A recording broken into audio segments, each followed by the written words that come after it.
All right. You already know about the turtles, and if you haven't seen the video with the turtles, it's there. People point them to the video, whatever. I'll put a link to the turtle video underneath this. I explaining something, and I went into the turtle story, but let me describe what the turtle story was. I used to have a motorbike. In New York City, you could park your motorbike between two parked cars, and it is legal. There's no problem with that as long as your headlight and your front tire faces the street. One day when I was doing that, I had a guy on the street tell me he doesn't want my motorbike to be parked next to his car. And I told him, relax, you got plenty of room to get out. This is legal. What are you talking about? But he apparently wanted to, like, I don't know, like he was like on this like trip, like go fuck yourself. You better not leave your fucking bike there, threatening me, whatever. So I felt like, yo, and you gotta got mounted off like that. I'm on my bike. I got off my bike because I don't want to be mounted on my bike when he's whatever.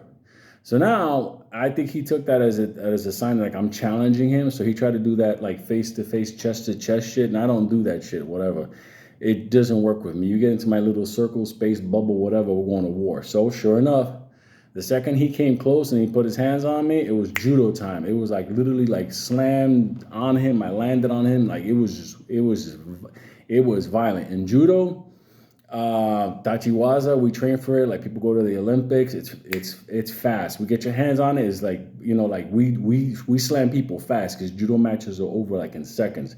So we do this like I boom out.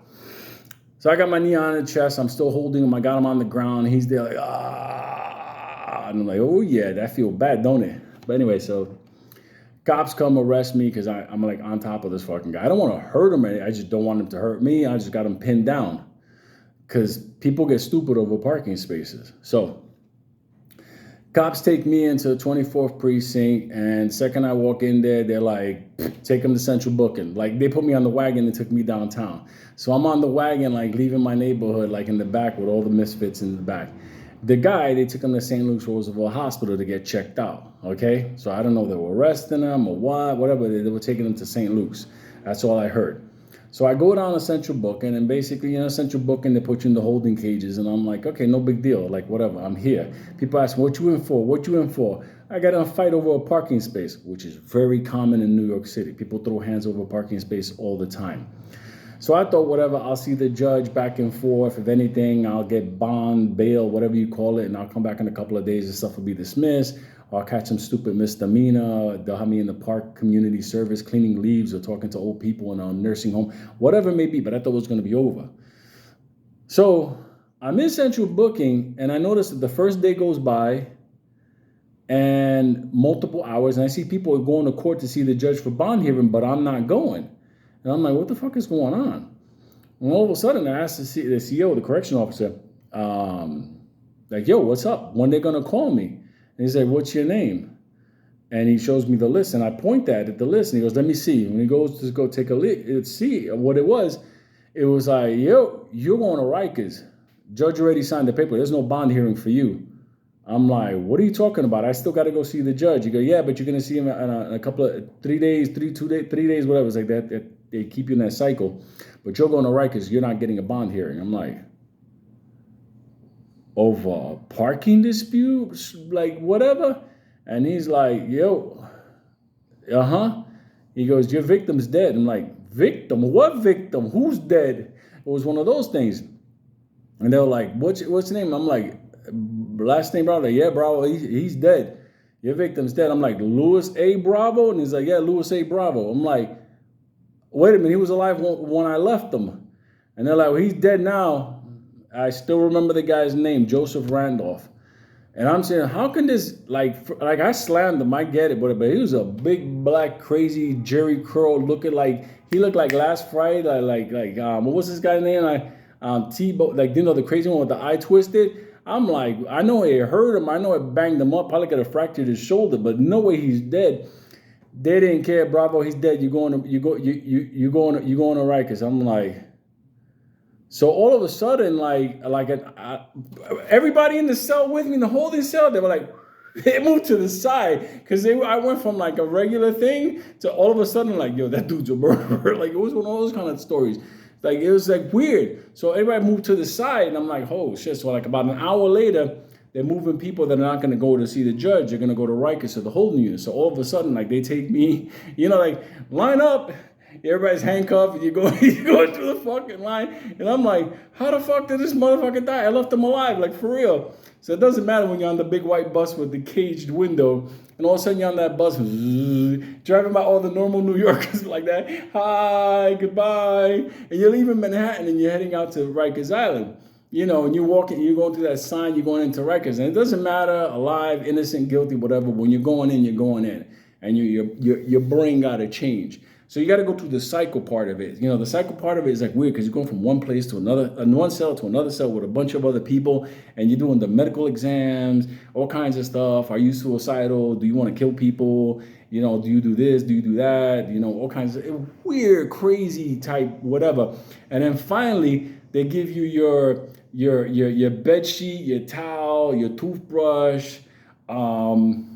Like these are towels that like I can see you through it. That's how many times they've been washed. Anyway, so like you move. So I go to this one area. It's like this big giant area, and there's bunks there. And this is like the wild zone. This is like for people like who like whack like 11 people. This is where they go to. So I'm in there, and the second I walk in, like I see everybody's like paranoid. Like they're telling me like, yo, it's gonna go down. It's gonna go down. You better get ready. Like people walking by. And Puerto Ricans are coming over from Latin Kings, and they're telling me, they acknowledge in Puerto Rico, what do you call about that? Like, get ready. Get ready. It's going to go down. Everybody's pointing down the hallway. So I'm like, oh, yeah. Whoa, I don't know what the fuck I got into, but it was game time. Like I told you about the guy, they took that lunch tray, they bent that thing back and forth, then they turned around, they made swords into, whatever. Wasn't that sharp, but you don't want to get that around your neck. They had a guy wrapping the newspaper around people like they were getting ready. There was one guy, he made a helmet. He made a cut helmet, like not to get cut, like out of underwear, like Fruit of the Looms. Like what they do is they drop it in the epoxy that they put on the floor for wax, and it gets hard. So what they do is they cut holes for the eyes. So you put it over your head. So the openings are here, and they got like holes here for your eyes. So if anybody tries to cut you, the cloth and the epoxy like protects your skin. So I got a guy next to me with his arms wrapped up, a pair of underwear over his head. He could see you. I could see him, and he's there with a metal lunch tray sword, like, and the handle is wrapped up like newspaper, or like a half a sock. And I'm getting ready with what are you gonna do? Just go, you're there. It's like the party you got invited to. You didn't want to be invited to, but the music is there, so you start like you just like whatever. We're gonna go to war with whoever, because it was like between us there was a hallway, like a bubble where the COs are at. And another hallway, and then the other tier where all the crazy, like the war was going to start. Like somebody robbed something from here. It was going to be a war. And you're not going to be there going, come on, why can't we all get along? Like, is this motherfucker, there's a guy with a lunch tray sword next. There's a guy with underwear helmet on his head. Like, you can't do that. So it's going to get ready to go down. So everybody's ready to just like to ninja up. Obviously, when the turtles kept, coming, the turtles were making that sound like hitting the shield. Dum, dum, dum, dum, dum. When they came to block us and lock us up, it was obviously bananas. So anyway, after the whole thing, they raided, they stopped, they did the whole thing. They took away the guy with the helmet because obviously at the end of the day, like he's the one that actually manufactured the sword. Imagine his world, his life. He knows how to do that. So anyway, since I knew the guy Alex that was the lieutenant there, the white shirt, he was like, yo, what are you doing? I'm like, yo, I just got here.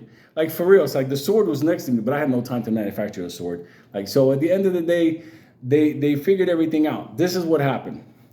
That guy was taken to the hospital. He was checked out and released with like a half a Motrin. And then he went out there and got into an argument with somebody else. The problem was that someone else capped him. Like, Papa, there you go, motherfucker. You'll never argue over a parking space again. They took him back to St. Luke's Hospital. So they had him listed as like, dead in the mortgage. So when the court officers, I think it was them who are the arresting officers, when they called up to verify the status of the victim, okay, they were like, yeah, Joseph Randolph, yeah, he's dead. And they're like, what do you mean he's dead? Yeah, he's dead. Dead, like dead. Yeah, he's in the morgue. Like they confirmed. They're like, dead today? And like, yeah, he's dead today. But what happened was when they brought him with me, well, not with me, but after me, they checked him out, And then he got whacked and then came back a couple of hours later. So they had him listed on the same day. So they thought I smoked this guy. So at the end of the day, they tried to put that body on me until that was confirmed. Like, it wasn't me. Like, cause of death, Kane's certificate was 24 hours after the city corrections office, Department of Health or whatever, had to issue the death certificate. So that's what the judge was waiting on. The judge was waiting on to see me with the death certificate. Death certificate was like gunshot wound. That had nothing to do with me. I had no gun. I mean, I technically had a fucking sword made out of a lunch tray, but that was afterwards. So that's fucked up. So they put me in the bus to come back to Central Booking, handcuffed, saying hello to all the people in the morning out the window, with the gates. It's a big white bus. It says Rikers Island on it. It says New York City Correctional Department. That's what it says. So anyway, I get to the court, and the court officer says, "No, you're not supposed to be here. Well, release him, like unhandcuff him, and like all kinds of weird stuff." And I got a desk. Well, there was no more victims, so they had to. Who was going to file a complaint against me? So they let me go. They gave me a desk appearance thing and to come back to the court, but they didn't. They called. They sent me a letter. I think they sent me a letter. Not to it was the case dismissed. Disposition. That's what it was. And at the end of the day, that was it. So that was the turtle story. So this way, the full thing, because I just went into it, and I know you guys didn't understand, but that was the turtle story. You don't even know. There were motherfuckers there with the toothbrush. They were sharpening them and lighting them up to make them into like, I'll get you in your eye. My life, all I can tell you. Shine love.